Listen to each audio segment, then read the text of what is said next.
Assalamualaikum warahmatullahi wabarakatuh. Bismillahirrahmanirrahim. Innal hamdalillah nahmaduhu wa nasta'inuhu wa nastahdihi wa nastaghfiruh wa na'udzu billahi min shururi anfusina wa min sayyiati a'malina. من يهده الله فلا مضل له ومن يضلله فلا هادي له أشهد أن لا إله إلا الله وحده لا شريك له وأشهد أن سيدنا محمدا عبده ورسوله اللهم صل وسلم وبارك على حبيبنا وسيدنا محمد وعلى آله وأصحابه وعلى من سار على نهجه إلى يوم الدين أما بعد. Yang saya hormati seluruh jawatan kuasa pengurusan majlis, seterusnya hadirin sidang jemaah, para pencinta ilmu yang dirahmati Allah sekalian. Pertama sekali saya mohon maaf atas sedikit kelewatan pada pagi ini. Kebiasaan kita bermula pada 9.30, tapi saya lewat dalam lebih kurang 10 minit. Hadirin sidang jemaah. Dan yang keduanya, kita panjatkan syukur kepada Allah Subhanahu wa taala kerana pada pagi Jumaat yang berkat ini kita dapat bersama sekali lagi berkumpul bagi kita meneruskan majlis pengajian bulanan kita pada kita menghuraikan 34 seni mencapai kemustajaban doa. 34 seni mencapai kemustajaban doa. Dan sekiranya saya tidak silap, majlis kita pada pagi ini akan memasuki seni yang ke-25, hadirin dan hadirat. Seni yang ke-25. Dan sekiranya saya silap, betulkan saya. Okey. Iaitu bagi yang mempunyai buku, tuan-tuan boleh lihat pada muka surat 140. 140.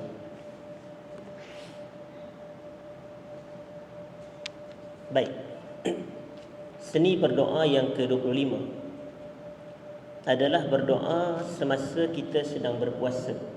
Berdoa semasa kita sedang berpuasa.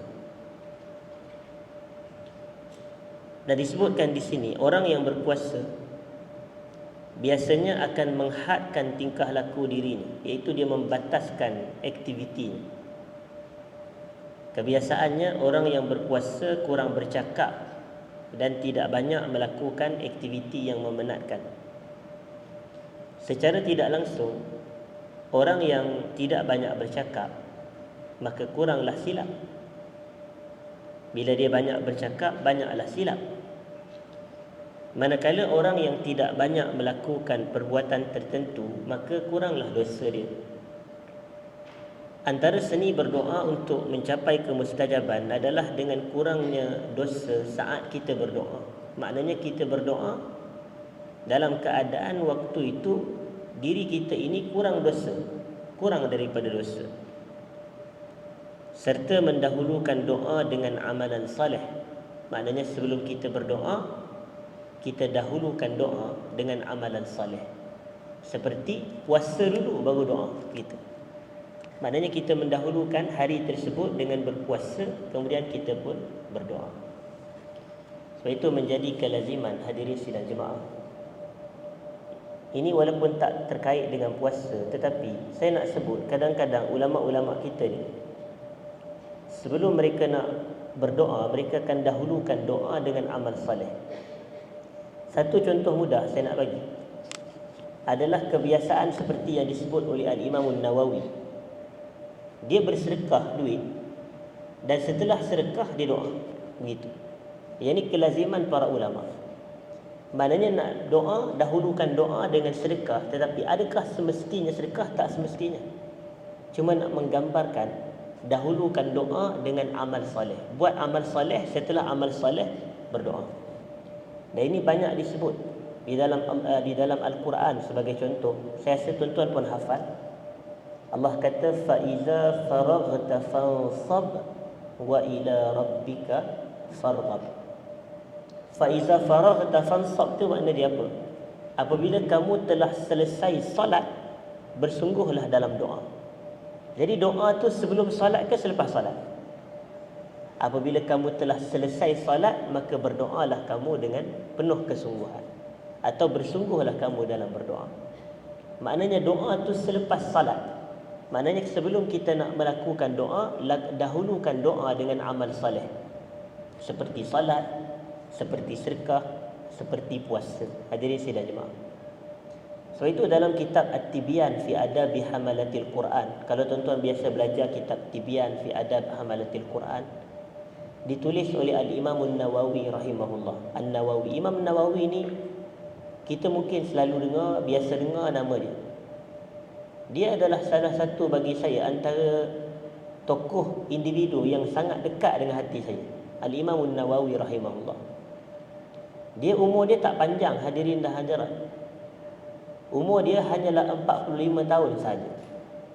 Dia lahir 631 Hijrah dan dia meninggal pada tahun 676 Hijrah. 631 hingga 676. Jadi 45 tahun sahaja hidup. Tetapi kalau tuan-tuan pasti, kehidupan dia adalah kehidupan yang berkat walaupun singkat. Dan ini yang kita nak dalam hidup ni, hidup yang berkat. Sebab walaupun dia hidup 45 tahun, tetapi kitab-kitab dia masih kekal sampai ke hari ini, hadirin dan hadirat. Tuan-tuan bayangkan sekarang ni 1445, betul atau tidak? Hijrah. 1445 Hijrah. Dia meninggal tadi 676 Hijrah. Jadi kalau 1445 tolak 676, hampir 800 tahun dah meninggal dunianya. Hadirin sidang jemaah, hampir 800 tahun. Tuan-tuan bayangkan kalau saya tulis buku ni yang di tangan tuan-tuan ini, tahun depan belum tentu orang baca lagi. 10 tahun lagi, 15 tahun lagi, entah cetakan pun dah tak keluar dah yang baru. Tapi Al-Imam An-Nawawi setelah 800 tahun, kitab dia tersebar di merata dunia. Padahal dia tak duduk di Malaysia, tapi kitabnya sampai ke Malaysia, hadirin sidang jemaah. Berkat, ini berkat. Antara kitab dia yang paling masyhur adalah Hadis 40. Yang kita duk bahas, duk cerita, duk dengar adalah Hadis 40 karangan Al-Imam An-Nawawi tu. Selain daripada Hadis 40, ada kitab Riyadhus Salihin, yang kita selalu baca Riyadhus Salihin, hadis-hadis dalam Riyadhus Salihin. Dan ada kitab yang menghimpunkan zikir-zikir Nabi pagi, petang, siang, malam, iaitu Al-Azkar. Jadi ini antara kitab-kitab Al-Imam An-Nawawi. Salah satu kitab dia adalah At-Tibyan fi Adab Hamalatil Quran. Ini cerita tentang akhlak orang yang nak baca Quran. Kita semua nak baca Quran, ada terikat dengan akhlak dan adab. Jadi dalam kitab tersebut, Imam Nawawi kata, menjadi adab bagi seseorang murid yang nak mempelajari Quran, sebelum dia hadir ke majlis-majlis pengajian dengan gurunya untuk dia belajar Quran, dia bersedekah. Dan setelah dia bersedekah, dia berdoa dengan katanya, Allahumma stur aiba muallimi anni. Ya Allah, kau tutupkanlah aib tok guru aku daripada aku. Ya Allah, kau tutupkanlah aib tok guru aku daripada aku. Maknanya, semoga kita ni tak nampak aib guru kita. Sebab kalau kita ni asyik-asyik nampak aib tok guru, asyik nampak aib tok guru, kita pun tak nak belajar dengan dia, betul atau tidak? Tapi kita nak ilmu dia, jadi kita doalah dalam masa yang sama, kita dahulukan doa dengan sedekah, kata Imam Nawawi. Jadi tuan-tuan, kalau macam tuan-tuan sedekah di tabung surau kita, di tabung masjid kita ini, selepas tu jangan abaikan doa, jangan sedekah kemudian senyap. Tak, saya rasa rugi. Sedekah, lepas kita sedekah tu, kita pun boleh Allahumma stur aurati wa amin rawati. Ya Allah, tutup aib aku dan kau selamatkan. Tak semestinya doa tadi. Kita Allahumma ighfirli dzunubi. Sudah. Okey, macam tu. Ya Allah, kau ampunkanlah. Tapi dahulu ulama-ulama menjadikan amalan sedekah ni, doa mereka selepas sedekah adalah untuk sihat daripada penyakit. Itu. Kebiasaannya macam tu. Kalau nak sihat, nak sembuh daripada penyakit, sedekah, doa macam tu. Ini cara yang disebutkan. Dan ini disebutkan oleh satu orang ulama, namanya Syekh Fairuz Abadi. Syekh Fairuz Abadi. Biasanya kalau Fairuz Abadi ni, Kalau saya tak silap sama ada India atau Pakistan. Nama-nama begitulah, Fairuz Abadi. Dia ada tulis sebuah kitab namanya Sifrus Sa'adah. Sifru As-Sa'adah. Sifru Sa'adah ni maknanya lembaran kebahagiaan. Itu terjemahan literally dalam bahasa Melayu lah. Sifru Sa'adah. Dalam kitab tersebut, Fairuz Abadi ni beliau menceritakan bahawasanya Nabi kita sallallahu alaihi wasallam, baginda kalau nak menyembuhkan diri daripada penyakit, baginda mengamalkan 3 jenis rawatan. Baginda mengamalkan 3 jenis rawatan. Yang ini yang dibuat oleh Nabi SAW. Rawatan yang pertama adalah rawatan ketuhanan. Yang disebut oleh penulis kitab tu rawatan ketuhanan. Rawatan ketuhanan ni, contoh dia apa dia? Contoh dia adalah macam kalau kita ni sakit, kita letak dekat kita punya tempat yang sakit, kita baca a'udzubillahi wa qudratihi min syarri ma ajidu wa uhadhir. Kalau tuan-tuan biasa dengar, biasa buat. A'udzubillahi wa qudratihi min syarri ma ajidu wa uhadhir, dan dibaca kata Nabi sebanyak 7 kali. A'udzubillahi wa qudratihi min syarri ma ajidu wa uhadhir. Terjemahannya, aku mohon perlindungan dengan Allah dan dengan kekuasaannya daripada apa yang aku dapati daripada penyakit, serta apa yang aku khawatiri daripada penyakit. Uhadhir ni apa yang aku khawatir. Dan doa ini Nabi ajar sesiapa yang pergi ziarah pesakit, dia pegang tempat sakit tu dan dia baca doa. Ini diajar oleh Nabi SAW. Jadi ini rawatan ketuhanan. Selain daripada itu, kita membaca seperti doa Allahumma afini fi badani, Allahumma afini fi sam'i, Allahumma afini fi basari. Ini pun rawatan ketuhanan. Selain daripada itu, kita baca seperti Bismillahillazi la yadurru ma'asmihi syai'un fil ardi wala fis sama' wa huwas sami'ul alim. A'udzu bikalimatillahi tammati min syarri ma khalaq. Ini adalah rawatan-rawatan ketuhanan. Selain daripada itu, antara yang dianjur oleh para ulama, bahkan sabit daripada perbuatan para sahabat Nabi, adalah dibacakan pada air Al-Fatihah dan diminum air tersebut. Ini rawatan ketuhanan. Dahulu ada seorang sahabat ni, dia nak pergi menjadi tetamu kepada satu penduduk kampung. Dia nak minta jadi tetamu lah. Biasanya nak minta jadi tetamu ni tujuan tak lain tak bukan untuk dijamu makan. Begitu. Jadi dia nak dapat makanan, dia minta lah nak jadi tetamu. Tetapi penduduk kampung tu tolak dia. Maknanya tak terima dia sebagai tetamu. Jadi sahabat Nabi nak jadikan cerita takdir Allah, ketua kampung tu kena gigit ataupun kena sengat dengan binatang pada ni, kalajengking. Jadi saya dah jemaah, kena sengat dengan kalajengking. Bila dia kena sengat, waktu tu dia tak ada alternatif lain, maka orang-orang kampung tu cari siapa yang pandai merawat, siapa yang pandai mengubat.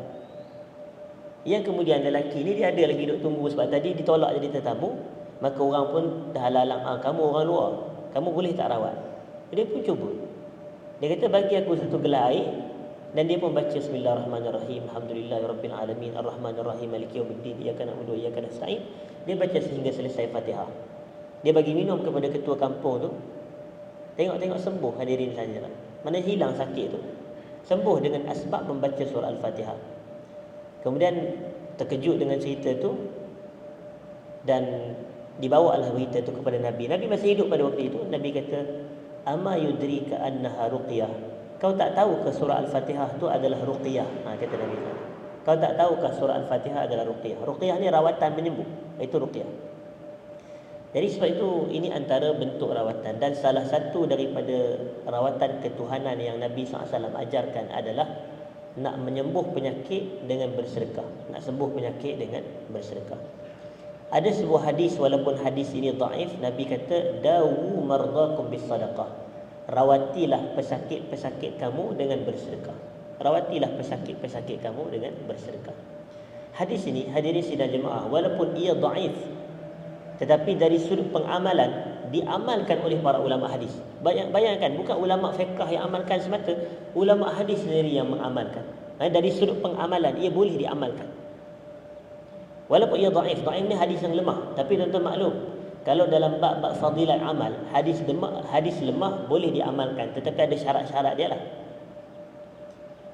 Dan disebutkan ada sebuah kisah yang berlaku kepada Al-Imam Abdullah ibn al-Mubarak. Abdullah ibn al-Mubarak. Ibn al-Mubarak ni lama dulu dia hidup. Dia lahir pada tahun 118 Hijrah. Dia meninggal pada tahun 181 Hijrah. Tuan-tuan bayangkan.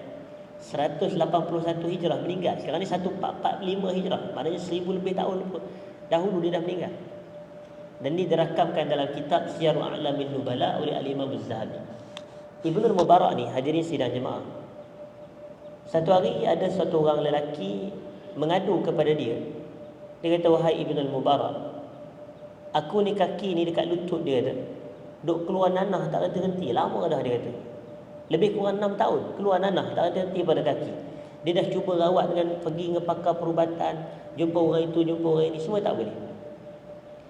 Tapi Ibn al-Mubarak ni dia tak bagi apa dia doa ke apa ke, jampi ke tidak. Dia bagi satu cadangan. Dia kata, cuba kamu cari satu kawasan, satu tempat yang mana penduduk tempat tu berhajat kepada air. Dan bila kamu sampai di situ, cuba kamu gali sehinggalah keluar air mata air. Maknanya gali sampai keluar air mata air, dan akhirnya penduduk tempat tu akan mengambil manfaat daripada air yang kamu gali tersebut. Dan mudah-mudahan kalau kamu buat perbuatan itu, Allah akan sembuhkan penyakit kamu. Dan dia pun pergi, dan dia pun buat.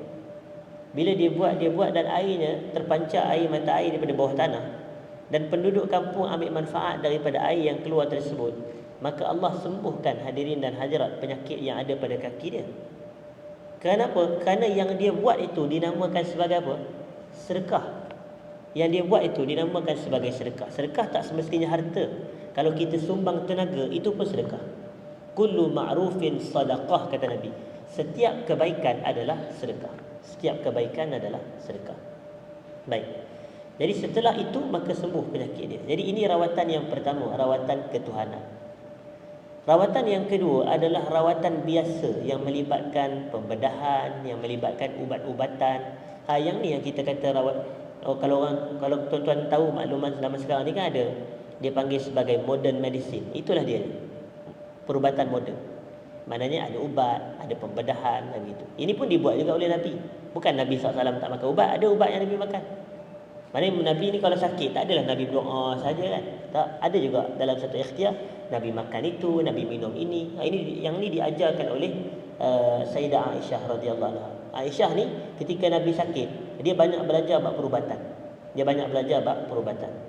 Jadi sebab itu dia yang banyak menjaga, menyelia Nabi ketika Nabi sakit nak wafat. Baik. Dan rawatan yang ketiga yang diamal oleh Nabi adalah rawatan yang menggabungkan antara dua rawatan di atas. Iaitu digabungkan antara rawatan ketuhanan dengan rawatan yang biasa. Gabungkan rawatan ketuhanan dengan rawatan yang biasa. Maknanya kita ni ubat-ubat juga, tapi doa jangan lupa. Hadirin sidang jemaah. Begitulah. Dan saya rasa kalau praktikal kita dalam masyarakat macam tu. Ni jangan semata pergi jumpa ustaz sebab nak minta ustaz baca Fatihah aja, tapi tak nak pergi jumpa doktor. Dia kata doktor ni semuanya Yahudi punya pula dah. Kesian dah pula ke doktor tu. Tak boleh kata begitu, hadirin dan hadirat. Semua ni adalah kita kena rangkum dan gabungkan sekali. Kalau tak sihat, dalam masa yang sama kita jumpa doktor, tapi dalam masa yang sama kita pun a'udzubillahi wa qudratihi min syarri ma ajidu wa uhazir. Allahumma afini fi badani, Allahumma afini fi sam'i. Bismillahillazi la yadurru ma'a ismihi syai'un fil ardi wa la fis sama'i wa huwas samiul alim. Boleh baca semua ni. Hadirin sidang jemaah.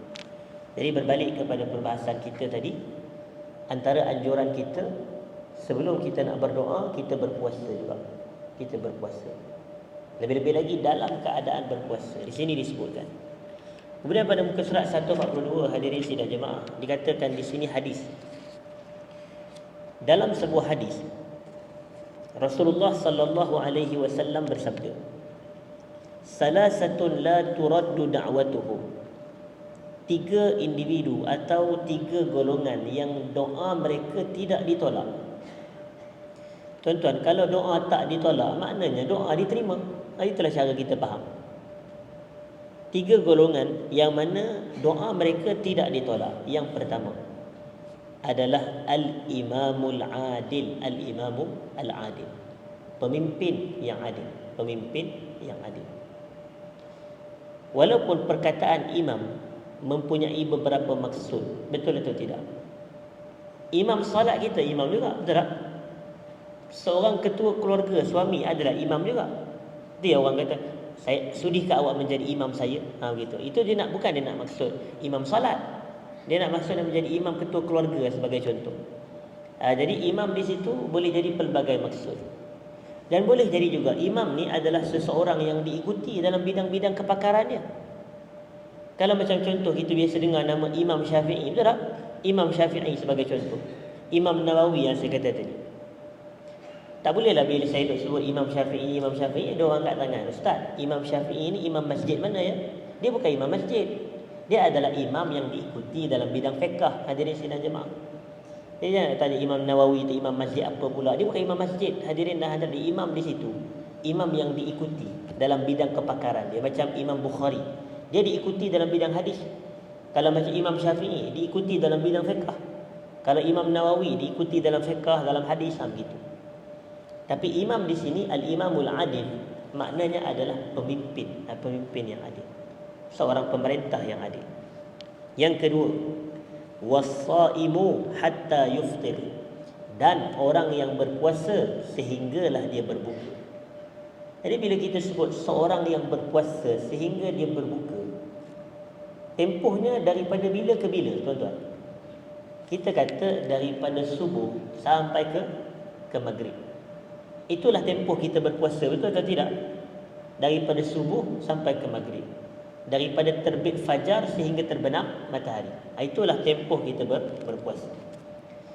Jadi doa orang yang berpuasa ni mustajab daripada subuh sampai ke maghrib sehingga dia berbuka puasa.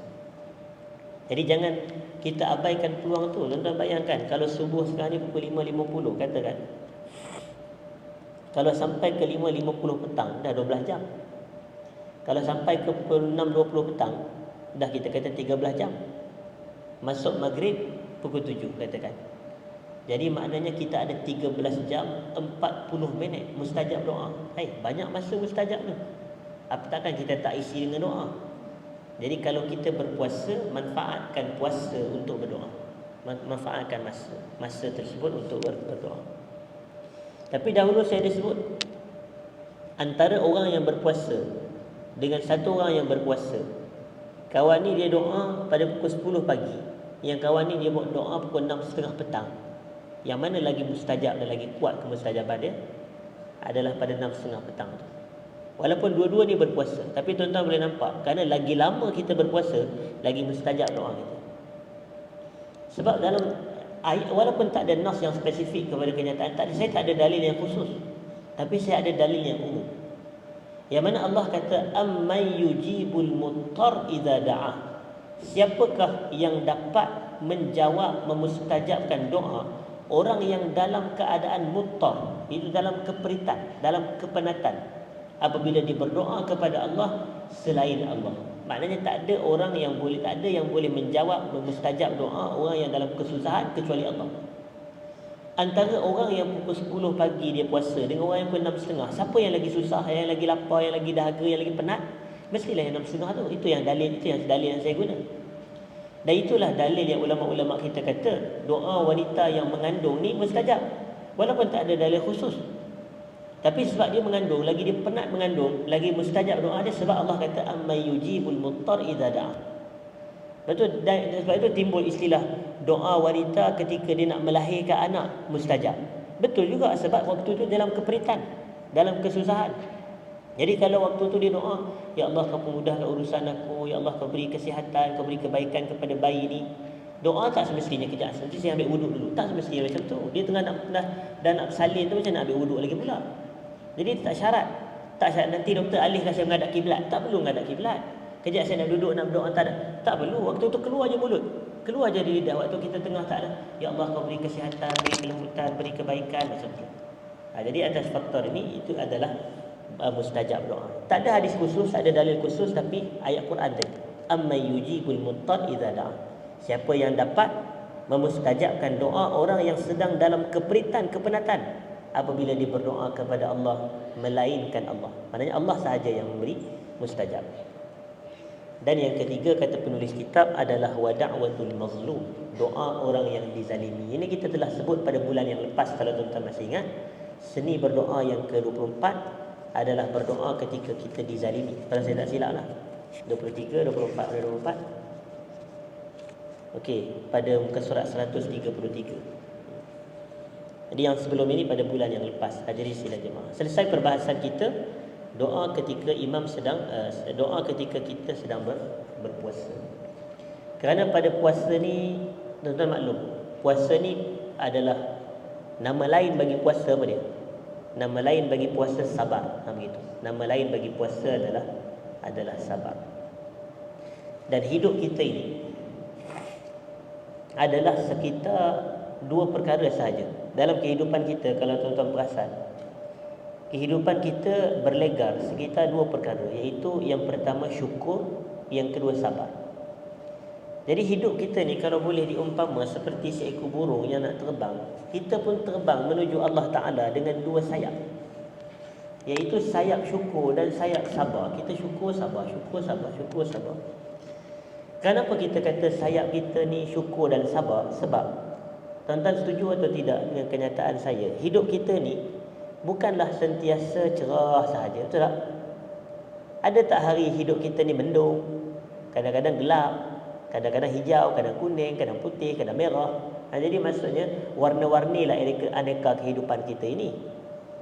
Jadi maksudnya dalam hidup kita ni bukan sentiasa sihat, ada hari kita sakit. Dan dalam hidup kita ni bukan sentiasa senang, ada hari kita susah. Dan bukan sentiasa kita lapang, ada masa kita sempit. Dan bukan sentiasa kaya, ada masa kaya, ada masa tak apa nak kaya. Hadirin dah hadirat. Jadi bila ada dua versi macam tu, bila kita senang kita syukur, bila kita susah kita sabar. Itulah dianya syukur dan sabar, syukur dan sabar. Sebab itu mungkin tuan-tuan biasa dengar tentang isu puasa Nabi Daud, puasa Nabi Daud. Puasa Nabi Daud ni bagaimana sifat dia, hadirin sidang jemaah? Kita kata puasa Nabi Daud sifatnya adalah selang-seli. Dinamakan sebagai puasa Nabi Daud ni adalah siyamul ghib, siyam al-ghib, puasa selang-seli. Puasa selang-seli ni maknanya hari ni puasa, esok tak puasa, lusa puasa, tulak tak puasa. Begitulah seterusnya. Dan mungkin tuan-tuan biasa dengar tentang sebuah hadis daripada Nabi SAW yang Nabi kata, puasa yang paling disukai, dicintai Allah adalah puasa Nabi Daud. Begitu. Tuan-tuan pernah dengar tak kenyataan? Itu hadis Nabi. Puasa yang paling Allah suka adalah puasa Nabi Daud. Dan diberikan justifikasi. Kenapakah puasa Nabi Daud ni disifat sebagai puasa yang paling Allah suka? Maka saya tertarik dengan jawapan yang disebut oleh Al-Imam Al-Izz ibnu Abdissalam. Al-Izz ibnu Abdissalam, dia kata dalam kitabnya Maqasid As-Sawm, Maqasid puasa, dia kata puasa Nabi Daud ni Allah suka sebab puasa itu menghimpunkan antara syukur dan sabar. Ia menghimpunkan antara syukur dan sabar. Hari dia tak puasa, dia bersyukur dengan makanan minuman yang Allah bagi. Maknanya dia syukur dengan dia makan, dia minum, tu hari dia tak puasa. Manakala hari dia berpuasa, dia bersabar. Hari dia berpuasa, dia bersabar. Sebab itulah nama lain bagi puasa adalah sabar. Dan disebut menariknya dalam kitab yang ditulis oleh Ibnu Rajab Al-Hambali. Saya suka kitab tu, hadirin sidang jemaah, namanya Lataif Al-Ma'arif. Namanya Lataif Al-Ma'arif. Dan menariknya kitab tu dah diterjemah dalam bahasa Melayu oleh Telaga Biru. Tajuk dia Ensiklopedia Amalan Setahun. Ensiklopedia Amalan Setahun. Punya tebal kitab tu. Diterjemah oleh Telaga Biru. Tapi saya tak adalah kitab tu. Saya guna yang dalam bahasa Arab. Hadirin sidang jemaah. Dikatakan bahawasanya kenapa puasa disifat sebagai sabar? Kerana ada 3 kesabaran ketika puasa. Bila kita berpuasa, kita bersabar ke atas 3 benda. Apa dia? Yang pertama adalah sabar dalam melakukan ketaatan kepada Allah. Sabar dalam melakukan ketaatan. Nak buat ketaatan ni kena sabar. Hadirin dah hadirat. Kalau orang yang tak sabar nak ibadat ni dia susah. Sikit-sikit Macam orang yang tak sabar dia nak solat. Tu yang bila lah imam nak habis ni. Contoh. Padahal orang rakaat pertama dia tak sabar nak habis. Kemudian dia tak sabar dalam bab puasa ni, contoh, bilalah nak buka puasa ni. Jam pukul 7.30 pagi. Dah tanya dah bila nak buka puasa. Allah punya tak sabar, hadirin dan hadirat. Dan kadang-kadang itu baguslah. Ini hari pertama Ramadan. Dia dah countdown dah. Berapa hari lagi raya? La ilaha illallah. 30 hari lagi raya. Punya tak sabar nak raya tu. Padahal baru masuk satu Ramadan. Tak sabar nak keluar daripada Ramadan. Jadi ibadat ni dia berhajat kepada sabar. Hadirin sidang jemaah.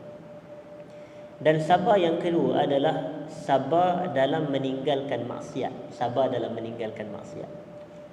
Yang tadi, yang pertama sabar dalam melakukan taat. Yang ni sabar dalam meninggalkan maksiat. Tuan-tuan perasan tak, kalau kita berpuasa kan, kita kalau sehabis mungkin mengelakkan diri kita daripada mengumpat, daripada bercakap bohong, daripada cakap benda tak elok, daripada buat benda-benda jahat. Kita sabar daripada meninggal maksiat sebab kita berpuasa. Sebab itu ada hadis yang mana Nabi SAW kata apa? Wa inimru'un qatalahu aw syatamahu falyakul inni sha'im, inni sha'im. Kalau ada orang datang nak bergaduh dengan kita, atau orang tu maki kita, maka kita balas balik dengan kata aku sedang berpuasa. Aku sedang berpuasa. Sebab puasa kita lah menahan kita daripada balas balik kejahatan. Itu kita sabar daripada melakukan maksiat. Seolah kita ni kalau kita tak puasa hari tu, kita maki balik sebagai contoh. Hang boleh maki aku, pasal apa dia aku tak boleh maki hang pula? Tapi sebab yang menghalang kita daripada melakukan makian dan cacian dan balasan jahat kepada orang yang buat jahat kepada kita adalah kita sedang berpuasa. Jadi sabar dalam meninggalkan maksiat. Dan yang ketiga, hadirin sidang jemaah, adalah bersabar dalam menanggung keperitan yang terhasil daripada puasa. Bersabar dalam menanggung keperitan yang terhasil daripada ibadah puasa. Dan ini kita tahu bahawasanya puasa ni menatijahkan lapar, betul tak? Menatijahkan dahaga, menatijahkan penat. Dan ada orang apabila dia berpuasa, dia mengantuk. Begitu. Tapi yang ni saya tak nak sebutlah orang kita ni mengantuk sepanjang masa. Hadirin dan hadirat. Waktu dalam ceramah dia mengantuk, balik ceramah mengantuk, begitu. Jadi ini tak semestinya puasa saja. Cuma antara faktor kadang kita tengok orang kita ni apabila dia berpuasa dia mengantuk. Begitu. Jadi dia ada kepenatan, ada keperitan, jadi dia bersabar. Dalam bahasa Arab dia kata apa? Was-sabru ala aqdarillahil mu'limah. Dia bersabar dalam takdir Allah yang memberikan daripada ibadah puasa seperti lapar, dahaga, penat, letih, sakit, begitu. Jadi sabar dalam melakukan ketaatan, sabar dalam meninggalkan kemaksiatan, dan sabar dalam menanggung keperitan takdir yang terhasil daripada ibadah puasa. Baik. Selesai perbahasan tersebut, kita nak masuk kepada muka surat 144. Hadirin sidang jemaah. Iaitu seni berdoa yang ke-26. Seni berdoa yang ke-26. Berdoa dengan penuh kesungguhan. Berdoa dengan penuh kesungguhan. Berdoa dengan penuh kesungguhan ni, dia bukan semata perasaan, tak. Tapi perkataan yang kita gunakan. Perkataan yang kita gunakan. Biarlah perkataan tu menampakkan yang kita betul-betul nak. Maknanya betul-betul perkataan yang kita gunakan dalam doa tu menzahirkan kesungguhan, hadirin dan hadirat. Menzahirkan kesungguhan. Dikata di sini salah satu seni dalam berdoa ialah seseorang itu menggunakan tutur kata, ini perkataan yang bersungguh dalam doa yang diungkapkan. Elakkan kata-kata yang menzahirkan sifat tidak bersungguh. Nanti seolah kita ni macam orang minta kepada kita, tapi ayat dia tu macam tak bersungguh. Kita nak bagi pun, dia ni nak ke tak nak sebenarnya. Macam tu. Contoh kalau macam tuan-tuan nak minta duit kepada satu orang, biarlah permintaan, doa adalah permintaan. Dia nak minta duit, dia kata contoh minta duit ke saya. Kata Ustaz, nak minta duit boleh tak? Tapi Ustaz nak bagi, tak nak bagi sudah, dia kata. Dia cakap macam tu, nak minta ke tak nak minta ni, nak bersungguh ke tak bersungguh. Habis kurang macam tu lah. Hadirin sidang jemaah. Terpulanglah dia kata nak bagi, tak bagi pun. Hai, kalau nak minta ni betul-betul. Jadi muka surat berikutnya tengok apa yang Nabi SAW kata. La yaqulu ahadukum Allahumma ighfir li in syi'ta, Allahumma arhamni in syi'ta. Liya'zimil mas'alah fa innahu la mukriha lahu. Janganlah salah seorang kamu berdoa dengan ucapan, ya Allah, kau ampunkanlah aku sekiranya engkau kehendaki. Itulah ayat dia. Ya Allah, kalau kau nak, kau ampunlah aku. Kalau kau tak nak pun tak apa. Macam tu. Mana boleh macam tu? Mana kita kena sebut secara jazam, secara pasti dan mesti. Allahumma ghafirli. Sudah. Ya Allah, kau ampunkanlah aku. Tak perlu nak kata in syi'ta, kalau kau kehendaki, kalau kau mahu. Tak boleh. Dan Nabi kata Allahumma arhamni in syi'ta. Jangan kita sebut ya Allah, kau rahmatilah aku sekiranya kau mahu. Tak boleh. Maksudnya kita kena sebut Allahumma ghafirli, Allahumma arhamni sahaja. Cukup sekadar itu. Itu kesungguhan. Tak perlu kita nak kata ya Allah, kau ampunkanlah aku kalau kau nak. Ya Allah, kau rahmatilah aku kalau kau nak. Tak boleh. Kemudian kata Nabi SAW, liya'zimil mas'alah. Hendaklah seseorang itu dia bersungguh dalam permintaan. Bersungguh dalam permintaan. Fa innahu la mukriha lahu. Allah ni tidak ada yang memaksa Allah. Kita tak boleh kata kalau kau nak, kalau kau tak nak, seolah kita memberi arahan kepada Allah. Tak boleh. Kita kena doa dalam keadaan bentuk memang benar-benar kita bersungguh dalam meminta. Hadirin sidang jemaah. Dan ini yang kadang-kadang orang kita terlepas pandang dalam berdoa. Sepatutnya dia kena berdoa dengan bahasa dalam, bukan bahasa dia nak mengajar Allah. Dia nak mengajar. Macam contoh, dia nak kepada nak berkahwin lah sebagai contoh. Hadirin sidang jemaah. Dia kata ya Allah, kau jodohkanlah dia kepada aku, begitu. Tapi kalau kau tak boleh, kau jodohkan juga. Macam tu. Jadi dia adalah bahasa-bahasa macam tu. Ada saya tengok dekat media sosial ramai yang guna macam tu. Dia kata kalau tak dapat nak juga dia, macam tu. Jadi ini tidak dibenarkan, seolah kita bagi arahan pula kepada Allah. Kan Nabi kata fa innahu la mukriha lahu. Allah ni tak ada apa yang boleh paksa Allah. Jadi kalau nak berdoa, biarlah dengan adab dan santun. Tak boleh nak paksa. Okey, saya nak kerja ni. Macam tu. Ya Allah, saya nak kerja yang mesti pukul 8 sampai pukul 5 je. Macam tu. Kerja tu mesti kerja tetap, kontrak tak nak. Kemudian mesti ada pencen, KWSP tak nak, macam-macam pula minta kepada Allah. Jadi macam minta umum sahaja sudahlah. Ya Allah, kau beri aku pekerjaan yang baik. Kan tuan-tuan tengok doa-doa Nabi kan macam tu. Allahumma inni as'aluka ilman nafi'a wa rizqan tayyiba wa amalan mutaqabbala. Sebut je macam tu. Itu kan doa-doa yang umum. Jadi itu adalah yang baik. Tak bukan salah kita nak doa dengan doa khusus. Tapi biar doa khusus yang tidak berbentuk mengajak Allah pula. Seolah-olah kita ni macam seolah Allah tak faham pula apa yang kita nak lakukan. Dan di sini kadang-kadang isu ni, doa ni sebenarnya antara hubungan kita dengan Allah. Dan kita ni nak membina hubungan kita dengan Allah, yang paling asas adalah dibina atas sangka baik. Dibina atas sangka baik. Macam tuan-tuan, kalau saya nak bina hubungan dengan tuan-tuan sebagai orang kata ustaz, penceramah dan juga pendengar, kita sangka baik. Tak boleh saya nak sangka buruk dengan tuan-tuan macam-macam. Tak boleh saya nak buat ayat-ayat yang menzahirkan ustaz ni macam sangka buruk je dengan kita. Tak boleh. Dia mesti bina hubungan dengan sangka baik. Dah kalau dengan manusia pun kena ada husnuzan, dengan Allah lebih-lebih lagi lah.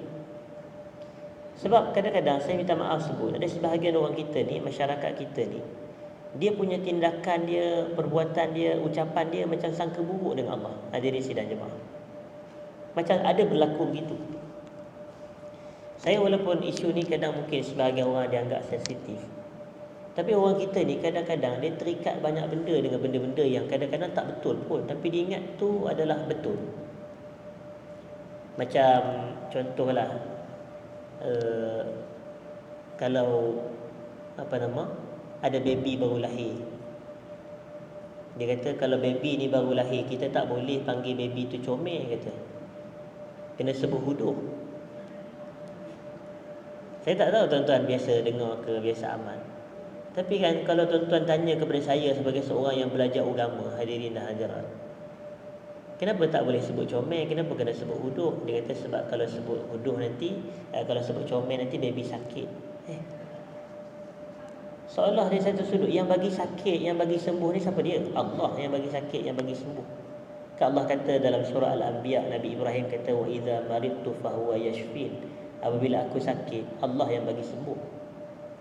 Kita ni Allah yang bagi sakit, Allah yang bagi sembuh. Bukannya perkataan huduh ke, perkataan comel ke, perkataan apa ke. Hadirin dan hadirat, saya risau kalau kita nak pegang dan jadikan benda itu sebagai amalan kita. Saya takut ini jadi khurafat, hadirin dan hadirat. Dan saya takut ini dijadi sangka buruk kepada Allah. Kalau seolah Allah ni tak faham bahasa. Seolah Allah tak faham bahasa kita. Bila kita sebut comel, comel lah. Tapi kenapa sebut comel jadi sakit pula? Ni seolah ni Allah, seolah kita beranggapan ni Allah ni tak faham kot. Mana boleh macam tu? Hadirin dah, Allah ni dipaham semua. Jadi sebab itu kadang-kadang kita kena hati-hati sikit. Tapi masalah kalau macam tu semua nak sebut terbalik. Kalau kita nak kata good morning kepada baby, tak boleh sebut good morning, kena bad morning kepada baby.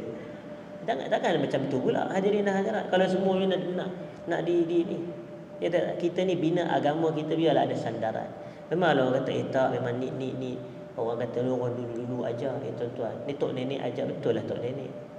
Tapi tuan-tuan perasan tak, kalau lah Nabi tu masih hidup zaman sekarang, Nabi ni adalah tok nenek kepada segala tok nenek sebenarnya. Dia lagi tua lah kalau nak ikut. Kan kita ikut dia, bukannya kita ikut orang-orang yang baru-baru kemudian ni. Kita ikut Nabi. Nabi lagi tua daripada dia lah. Kalau Nabi hidup sekarang ni 1000 lebih tahun dah umur Nabi SAW. Tapi kita dituntut untuk ikut Nabi, bukan semata ikut ajaran-ajaran. Kadang-kadang ajaran kita kata kalau bab-bab okey. Kalau tips tak nak bagi baby menangis ada dengan cara begini-begini, itu tak apalah nak ikut. Macam cara nak pakai pampers, ini tak apalah nak ikut. Tapi kadang-kadang benda tak boleh sebut gini-gini macam tu. Daripada mana pula datang tu? Saya takut dia termasuk dalam suuzon kepada Allah, sangka buruk kepada Allah. Sebab kadang orang kita ni memang suka benda begitu, hadirin dan hadirat. Dia baru lepas sembahyang hari Sabtu Ahad, contohnya sembahyang Zuhur. Kemudian dia pun keluarlah pergi balik kampung. Nak balik kampung jam teruk. Jadi dia tak tahan nak terkucil, hadirin hadirat, nak buang kecil, dia pergi singgah dekat R&R. R&R ni musim perayaan, jam seteruk-teruknya. Jadi bila jam seteruk-teruknya, bukan R&R je jam, toilet R&R pun jam juga. Jadi dia pun waktu tu dah tak apa nak tahan sangat, dekat belakang R&R tu ada semak-semak ke, ada apa benda ke, dia pergi kat belakang tu. Tok dia kata, Tok, cucu minta izin nak tumpang kencing kawasan itu. Tok siapa dia pula dekat belakang tu. Jadi padahal tadi dia sembahyang Zuhur tadi. Dalam sembahyang dia kata iyyaka na'budu wa iyyaka nasta'in, hanya kepadamu kami beribadah, kepadamu kami minta pertolongan. Tok nak pergi masuk dalam semak samun. Tok kami minta izin tu. Tok siapa dia? Mana ada tok ketua situ? Tok penghulu tak ada situ. Tok penggawa tak ada situ. Jadi ni kadang-kadang kenapa kita tak kata bismillah tawakkaltu ala Allah la haula wala quwata illa billah? Kenapa tak baca doa macam tu? Allah ada. Kenapa kita ni dalam tindak tanduk kita ni seolah-olah Allah tak ada, sampai terpaksa nak ucap perkataan-perkataan yang macam tu. Dan tuan-tuan, inilah tauhid yang sebenar, tauhid yang sejahtera, hadirin dan hadirat. Yang mana kita ni akhir sekali kita nak berjumpa Allah, kita nak bawa akidah yang sejahtera sekali. Kan tuan-tuan biasa dengar yauma la yanfa'u malun wala banun illa man atallaha biqalbin salim. Pada hari yang mana harta tak boleh bagi manfaat, anak pinak tak boleh bagi manfaat, kecuali mereka yang datang kepada Allah dengan membawa jantung hati yang sejahtera. Kata ulama, jantung hati yang sejahtera ni akidah yang bersih. Akidah yang bersih maknanya dia ni sangka baik kepada Allah, dia minta sesuatu hanya minta kepada Allah, begitu. Hadirin sidang jemaah. Tapi dia ikut situasi lah. Kalau macam isu memang kawasan tu memang ada orang kata pengawal jaga, memang kena minta izin lah. Kalau ada pengawal jaga, kita nak masuk rumah orang, memang ni kawasan tu hutan, semak, mintalah kepada Allah, hadirin dan hadirat, begitu. Jadi maknanya bina hubungan kita dengan Allah ni sangka baik, maknanya sangka baik kepada Allah, hadirin sidang jemaah. Dan yang terakhir sebelum kita buka sesi soalan adalah muka surat 148. Kita sebenarnya dah berada pada penghujung-penghujung, hadirin sidang jemaah. Kita ada 34 seni berdoa. Dan sekarang ni kita nak akhiri pada seni yang ke-27. Kalau tuan-tuan perasan, kebiasaannya saya akan jadikan satu majlis kita ni setiap bulan 3 kali seni, 3 seni. 3 dan hari ni pun 3 juga. Sebenarnya bulan lepas pun 3. Jadi maknanya berbaki kepada kita lebih kurang 7 lagi lah. Jadi mungkin dalam 2 majlis lagi selesailah perbahasan kita. 2 majlis lagi selesai perbahasan kita. 2 majlis kalau ikutkan, kalau kita buat bulan 11, bulan 12, sekarang bulan 10 dah. Maknanya hujung tahun ni dah boleh khatam kitab. Januari kita dah boleh mula hidup baru dah. Begitulah. Jadi maksudnya begitulah. Maknanya mungkin kalau ada cadangan kitab yang baru ke buku yang baru terpulang, saya serah kepada penganjur, hadirin dan hadirat. Jadi yang 27 yang terakhir adalah berdoa sambil menangis serta merintih. Berdoa sambil menangis serta merintih. Menangis ni akan menyebabkan kita dikasihani. Begitu. Orang kesian kalau orang tengok kita ni menangis. Tuan-tuan perasan tak kadang bila kita tengok dalam TV orang menangis, kita pun menangis? Betul tak? Kita tengok orang menangis dalam TV, kita pun menangis pula. Padahal dia tu berlakon je, dia dapat duit sebab menangis tu. Kita tak dapat apa pun menangis. Tapi sebab bila kita tengok orang menangis, kita rasa kesian. Hadirin dah ada. Kesian tengok dia apa jadi pada dia. Jadi kalau kita, dan kebanyakan pemberian kita kepada orang adalah atas faktor kesian sebenarnya, atas faktor kasih kita kepada dia. Macam kalau kita tengok orang susah, kesian tengok orang susah, kita pun bantu dia. Maknanya bila kita akan lebih mudah memberi kalau kita kesian kepada seseorang. Jadi salah satu caranya adalah menangis. Tapi menangis ni bukan kita nak manusia kesian pada kita. Kita nak Allah kesian pada kita. Di sini disebutkan Allah Azza wa Jalla atau Allah Subhanahu wa Ta'ala lebih sayang dan kasih kepada para hamba-Nya lebih daripada sayangnya mak kepada anak dia. Kita tak nafikan mak dia memang sayang anak. Dan kadang-kadang sayang mak kepada anak ni di luar jangka, hadirin dan hadirat. Kita pun tak terfikir macam tu. Tapi Allah sebenarnya dia lebih sayang kepada hamba dia lebih daripada mak sayang anak. Begitu. Seorang ibu akan berasa kesian tak kala melihat anaknya menangis. Secara fitrahnya begitu, normalnya begitu. Mak akan rasa kesian tengok anak dia menangis serta akan usahakan apa sahaja cara untuk hentikan tangisan tersebut. Termasuklah dengan memberikan kepada anaknya itu apa sahaja yang dia mahu. Kalau macam contoh budak tu menangis, mak nak mainan dia beli juga. Walaupun anak yang nak mainan tu umur dah 18 tahun dah. Dia bagi juga, hadirin dah adalah sebab kesian tengok budak tu 18 tahun dah menangis nak mainan juga, maka dia bagi juga. Tapi contohnya begitulah, maknanya kasih seorang mak kepada anak dia, bagilah budak tu menangis, hadirin dah adalah. Tapi 18 tak adalah budak lagi dah kan. Cuma dia akan kesian tengok anak dia menangis.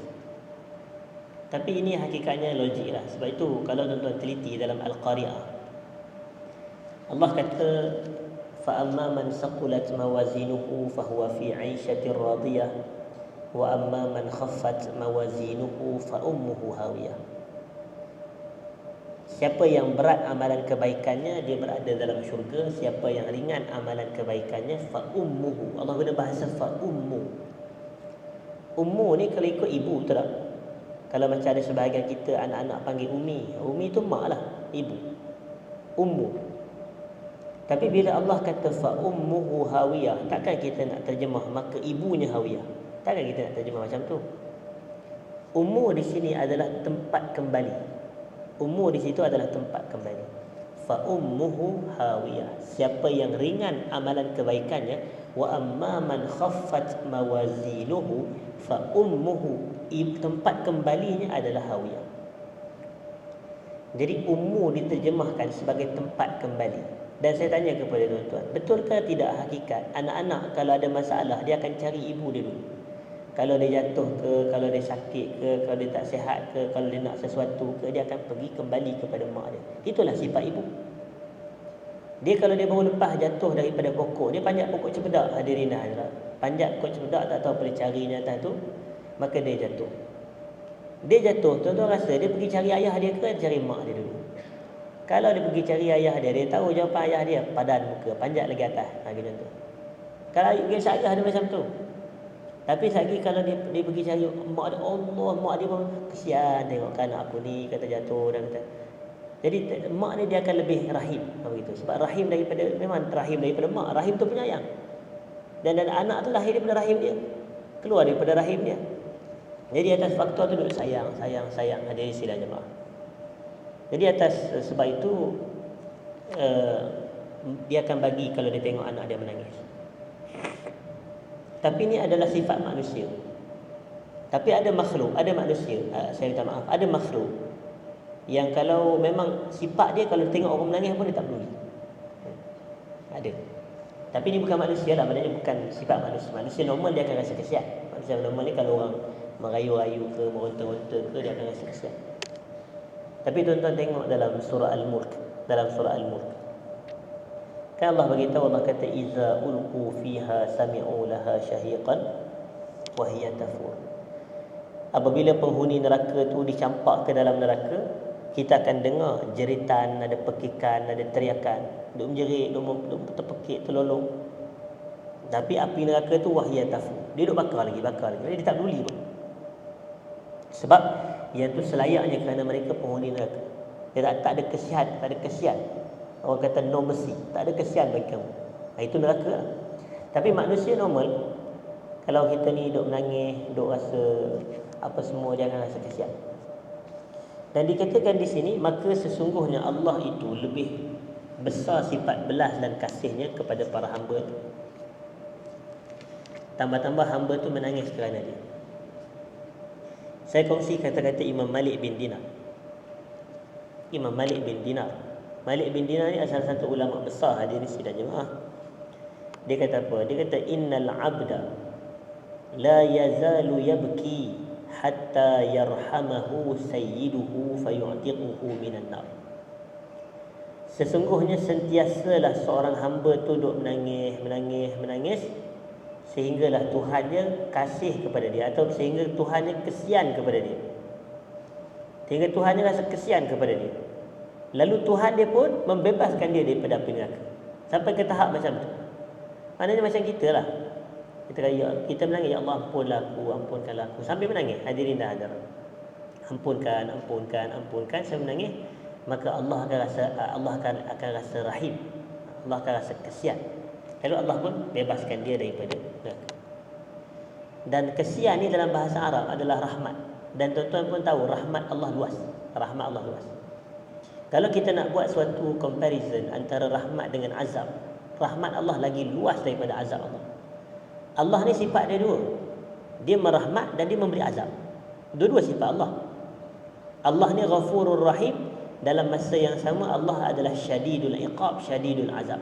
Kalau tuan-tuan tengok ayat Quran, tuan akan jumpa Ghafur Rahim, Syadidul Azab, Syadidul Iqab. Dua-dua sifat Allah. Tapi Allah kata rahmat aku meliputi azab aku. Maknanya rahmat Allah lebih luas daripada murka atau azab Allah. Jadi bila kita tahu sifat Allah sebegini, sebab tu kita akan lihat beberapa kisah-kisah yang menunjukkan rahmat Allah ni luas. Jadi kita kena cari rahmat Allah tu. Dan kena dapatkan rahmat Allah tu. Antara kisahnya adalah kisah tentang satu orang lelaki yang diceritakan oleh Nabi SAW. Lelaki ini dia telah membunuh 99 nyawa manusia. Na'udzubillah min dzalik. 99 nyawa manusia dibunuh. Kita mungkinlah secara realiti kehidupan kita tak pernah jumpa dengan orang yang pernah bunuh 99 manusia. Dan rasanya mungkin tidak berlaku pun dalam zaman sekarang ini. Tetapi lelaki itu buat. Tapi manusia ni jahat macam mana pun, dia akan ada rasa nak berubah. Betul atau tidak? Dia akan ada satu turning point dalam hidup dia. Ada titik perubahan dalam hidup. Dia nak jadi orang baik, dia nak bertaubat. Maka dia pun tanyalah kepada penduduk kampung dia. Dia kata, ada tak orang alim yang aku boleh jumpa, aku nak tanya soalan? Maka mereka pun hantar dia kepada rumah satu orang lelaki. Lelaki ni, dia bukan alim pun, dia ahli ibadat. Maknanya dia ni orang yang suka ibadat, jenis sembahyang, jenis puasa, jenis sembahyang, begitu. Maka lelaki yang pembunuh ni, dia tanya kepada lelaki yang disifatkan sebagai ahli ibadat tu, aku dah bunuh 99 manusia, ada ruang ke tidak untuk bertaubat? Yang ahli ibadat tu dia kata, tidak ada taubat bagimu. Gitu. Dan lelaki itu dibunuh. Maknanya yang ahli ibadah tu dibunuh, menjadikan jumlahnya kepada 100 orang dibunuh. Tapi itu tak menghentikan lelaki ini daripada nak bertaubat. Dia pergi tanya lagi, ada tak lagi orang yang alim? Aku nak jumpa ahli ilmu, aku nak jumpa. Dan ditunjuklah kepada satu orang ilmuwan, satu orang alim. Dan dibagi tahu kepada orang lelaki yang membunuh ni, dia kata apa yang menghalang kamu, melainkan kamu perlu bertaubat kepada Allah. Maknanya kalau kamu bertaubat, tak ada apa yang boleh menghalang kamu. Silakan taubat dia. Kembali kepada Allah. Tapi dia bagi beberapa syarat. Dia kata syarat dia, kamu kena keluar daripada negeri kamu berada ni. Keluar daripada negeri ni. Fa innaha ardus su. Ini negeri tak elok, dia kata. Dan intaliq ila ardi kaza wa kaza fa inna biha unasan ya'buduna Allah fa'budillaha ma'ahu. Kamu pergilah satu negeri sekian-sekian ini, kerana di sana adanya mereka yang sentiasa ibadat kepada Allah. Kamu hendaklah beribadat kepada Allah bersama dengan mereka. Jadi di sini faedah yang saya boleh keluarkan daripada hadis tu, kita ni dalam penghijrahan, dalam perubahan ke arah kebaikan, kita ada dua syarat. Yang pertama, kalau kita nak berubah menjadi orang baik, kita kena tinggalkan tempat tak baik yang kita duduk. Kalau tuan-tuan perasan, ada sebahagian, saya minta maaf kalau sebut, ada sebahagian selebriti atau artis, dia tak tinggalkan profession dia, dia masih kekal dalam profession tu. Sebab itu kadang-kadang perubahan dia tak lama, penghijrahan dia tak lama, sebab dia tak tinggalkan kerjaya dia tersebut. Dia kena tinggal tempat. Sebab itu kadang-kadang ada dahulu yang free hair, kemudian dia berhijab, kemudian dia free hair balik. Kemudian apa antara alasan dia? Dia kata saya ni bila image saya, image berhijab, dia kata saya dah tak ada job. Dia kata Allah sian dia. Dia kata tak ada job. Dia tak ada job sebab dia tak tinggalkan pekerjaan tu. Tapi adakah bakat dia yang Allah Ta'ala bagi? Takkan bakat dia itu sahaja. Kita ni tak cungkil bakat kita, hadirin dan hadirat. Tuan-tuan, kalau tuan-tuan cungkil bakat tuan-tuan, tuan-tuan akan terkejut. Banyak benda yang kita boleh buat sebenarnya dalam hidup kita ni. Banyak benda, kita ni kepakaran Allah Ta'ala bagi, banyak benda yang kita boleh buat. Bukan semata yang kita duk anggap, oh kini kita buat itu. Tak, kita banyak lagi yang kita boleh buat. Jadi yang kedua adalah dalam penghijrahan dan perubahan. Kita pertama, kita tinggalkan tempat tak elok yang kita duduk. Yang kedua, kita kena mencari circle yang baik. Kerana di sana ada orang yang sentiasa ibadat kepada Allah. Kamu beribadahlah dengan Allah bersama dengan mereka. Cari circle yang baik, barulah kita boleh berhijrah, berubah ke arah kebaikan. Yang ni nak berubah tapi duk kawan-kawan yang sama tu juga. Dengan kawan yang kaki-kaki sikit-sikit duk ajak kita buat benda jahat. Macam ada orang yang dia ni nak berubah, dia kata aku dah lama dah merokok ni sampai dia sakit. Dia tak sihat sebab dia merokok. Jadi dia kata okey, nak berubah. Jadi tak nak dah risau rokok. Tapi duk berkawan dengan kaki-kaki pokok lagi. Yang kawan-kawan ni pula dia tetap dia nyalakan lighter pula. Allah, kita pun. Jadi sebab itu tinggalkan circle-circle macam ni. Tinggalkan circle bukan maksud kita tak berkawan. Kita berkawan, cuma kita tak bermajlis dengan mereka. Kawan tu kawan juga. Tapi bila majlis tu tak apalah, kita ada urusan kita. Nanti orang faham lah lama-lama kita nak berhenti merokok. Tujuan tu baik, hadirin dah ajar. Orang itulah. Okey. Jadi apa kaitannya dan akhirnya lelaki ni pun dia pergi buat sebagaimana yang diarahkan dan dia pergi ke tempat yang ditunjuk. Dan ketika nak sampai itu dia pun mati. Hadirin dah ajar. Kalau tuan-tuan baca dalam Riyadhus Salihin, ketika dia nak sampai ke tempat penduduk kampung yang taat kepada Allah tu, dia mendepakan dada dia. Maksudnya dia buka dada dia. Maksudnya dia dah rasa dia nak mati sebenarnya. Dia dah rasa dia nak mati, maka dia macam dia mengarahkan dirinya dengan dada dia pergi ke tempat tu. Lalu datanglah dua malaikat. Satu malaikat rahmat, satu malaikat azab. Malaikat rahmat kata aku nak ambil dia. Malaikat azab kata tak, dia ni orang jahat. Jadi datanglah satu malaikat sebagai hakim. Dia datang malaikat yang ketiga. Dia kata kita ukur jarak yang mana yang lebih dekat, dengan tempat lama ke dengan tempat yang dia nak pergi. Akhirnya dengan tempat yang nak pergi ni lebih dekat, maka dia ditarik. Tuan-tuan, ini rahmat Allah. Dia ditarik oleh malaikat rahmat dan dimasuk ke dalam syurga. Kita boleh doa kepada Allah. Kita kata, ya Allah, sesungguhnya Engkau dengan rahmatmu, Engkau telah ampunkan pembunuh 100 nyawa. Dan sesungguhnya Engkau tahu, ya Allah, aku ni tak pernah bunuh walau satu nyawa manusia pun. Kau ampunkanlah. Kita boleh doa dengan macam tu, hadirin dan hadirat. Itu seni berdoa. Kita boleh guna kisah-kisah begini. Kita boleh guna ayat-ayat. Allah akan ampunkan kita begitu. Jadi doa ni kita tarik rahmat Allah, dan salah satu cara nak tarik rahmat Allah adalah dengan kita menangis sebagai contoh. Dan banyak kisah-kisah seperti ini yang berlaku. Banyak kisah seperti ini yang berlaku. Dan disebut dalam kitab Ar-Riqah wal Buka, Ibnu Abi Dunya dia kata innal 'abda la yazalu yabki hatta yarhamahu sayyiduhu fayutiquhu minan nar. Dalam muka surat yang berikutnya, muka surat 152.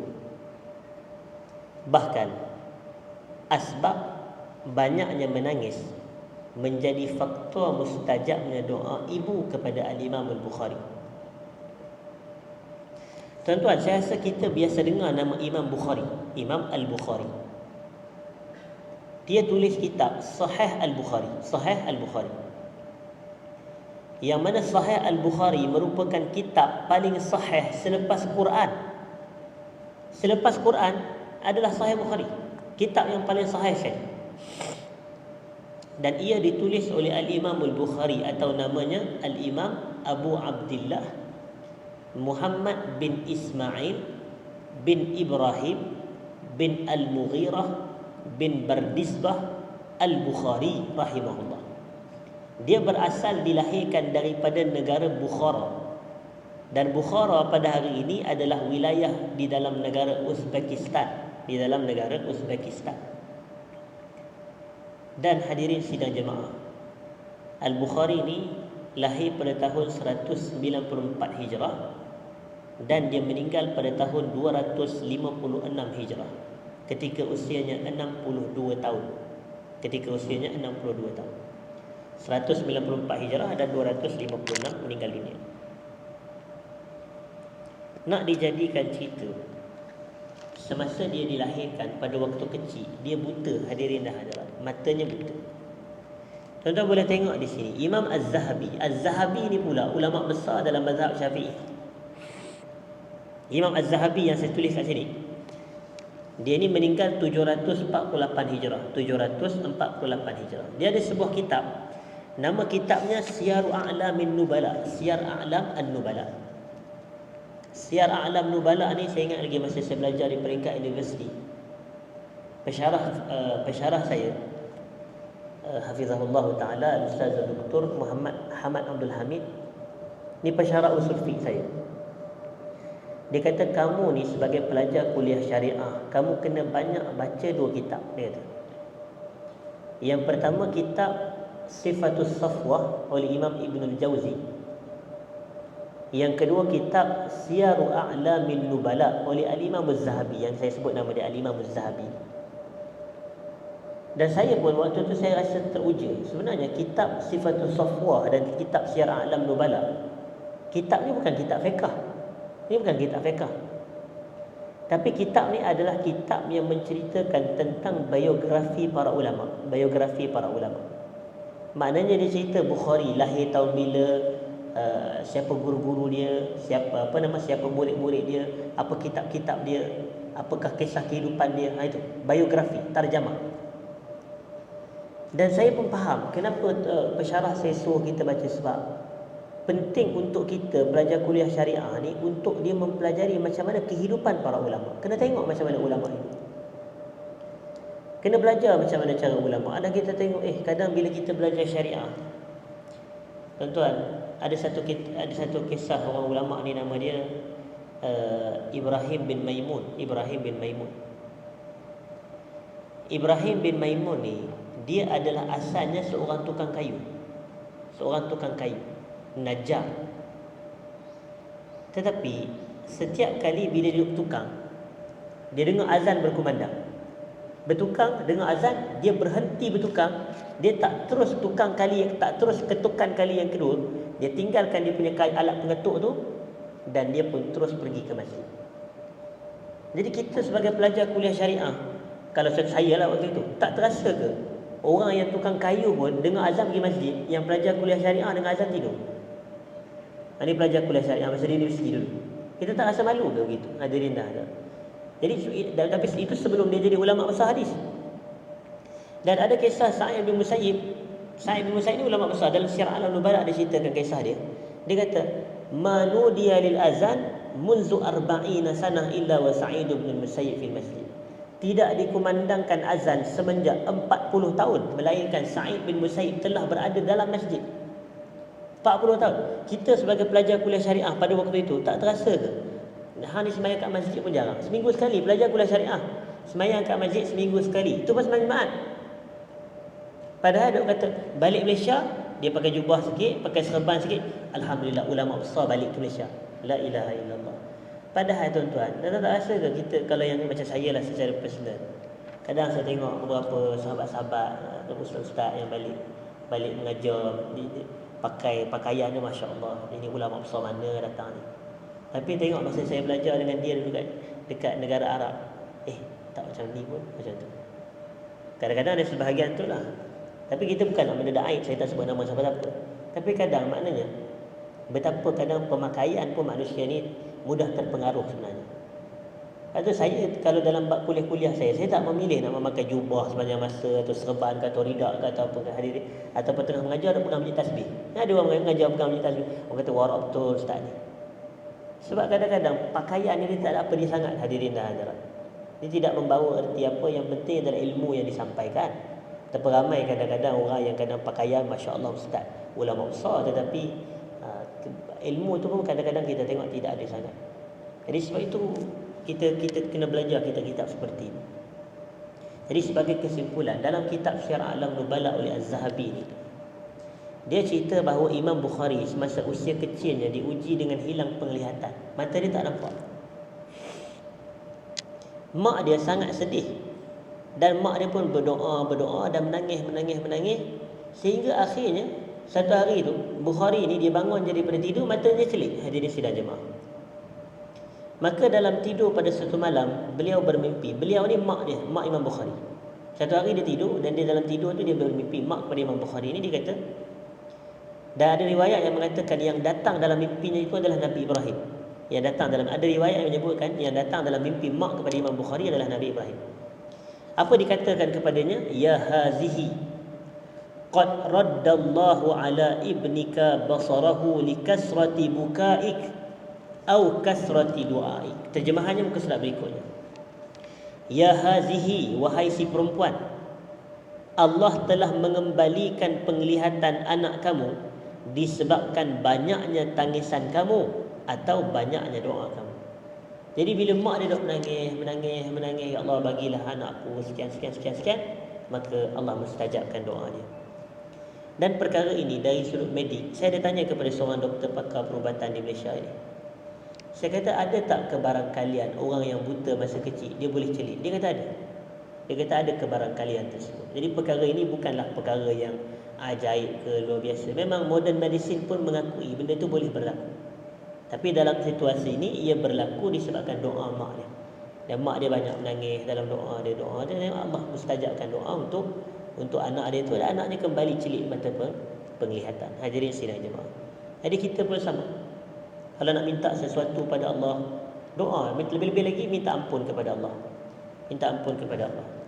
Jadi tapi sesuai dengan situasi lah. Takkanlah dia nak minta kerja pun nak menangis. Nak minta kerja tak payah menangis. Tapi minta ampun ni, kalau minta taubat, kalau berlaku maksiat, ini boleh. Orang kata sewajarnya kita menangis. Minta syurga begitu. Jadi saya nak buka kepada sesi soalan dalam masa 10 minit. Hadirin sidang jemaah, sekiranya ada sebarang persoalan.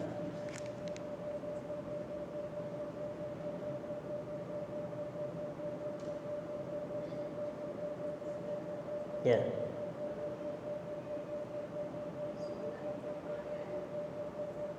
Solat itu doa, okey.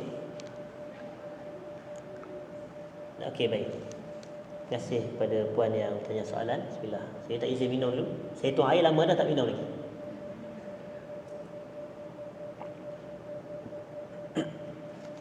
Baik, solat adalah doa. Dan di dalam solat kita berdoa. Boleh tak kita menangis dalam solat? Jawapannya dibolehkan. Dibolehkan. Dan menangis dalam salat ni adalah sunnah Nabi dan para sahabat. Bahkan ia sunnah para salihin. Orang-orang salih memang begitu. Sayyidina Umar bin Al-Khattab, saya nak ceritakan, sahabat Nabi SAW, khalifah yang kedua selepas Abu Bakar adalah Umar bin Al-Khattab. Ada seorang tabi'in, nama dia Shaddad bin Aus. Dia kata, suatu hari aku masuk ke dalam masjid untuk solat subuh.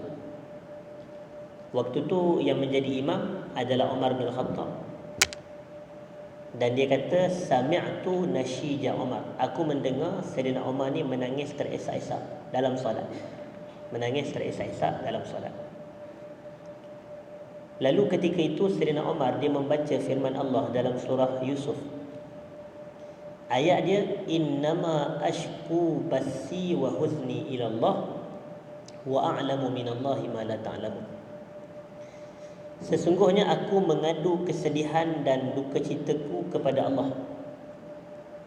Ayat tu sebenarnya kata-kata Nabi apa? Nabi Yaqub. Kan Nabi Yaqub kan bila anak dia Yusuf dikatakan hilang, kena makan serigala apa semua tu, kan dia menangis.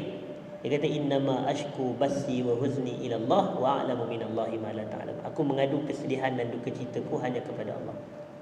Jadi Sayyidina Umar pun dia menangis terisak-isak. Jadi ini boleh menangis dalam salat. Lebih-lebih lagi kalau kita berdoa contoh dalam sujud. Lebih-lebih lagi dalam solat tahajud, dalam solat malam kita, dalam solat taubat kita. Maka ketika kita doa tu, ketika kita sujud, kita berdoa, kita kata Allahumma ghafirli ataupun Allahumma inni zalamtu nafsi zulman katsira wa la yaghfiru dzunuba illa anta faghfirli maghfirah. Sambil menangis gitu. Boleh, tak ada masalah. Dari sudut hukum, hukumnya adalah harus hadirin sidang jemaah. Okey, ada soalan lagi?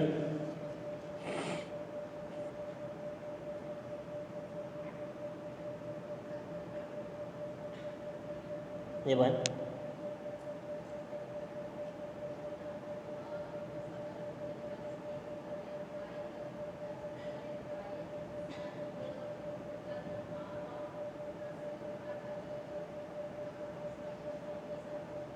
Baik. Begini, dia ada dua isu yang berbeza. Kita kasihan kepada apa yang berlaku kepada saudara kita di Gaza, di Palestin. Dan dalam masa yang sama kita marah kepada apa yang dilaku oleh Zionis Israel. Jadi kita boleh tujukan dua doa tersebut, iaitu doakan keampunan dan jagaan Allah kepada warga Palestin itu. Dan dalam masa yang sama kita boleh doakan kebinasaan dan kehancuran kepada Zionis Israel. Sebenarnya memang kita maklum bahawasanya sekarang ini memang fasa pergolakan berlaku di Palestin. Tetapi pergolakan ini sebenarnya boleh, kalau tuan-tuan perasan, dia adalah seolah perkara tahunan yang berlaku. Tiap-tiap tahun mesti kita akan dengar berita yang sama, ada fasa-fasa.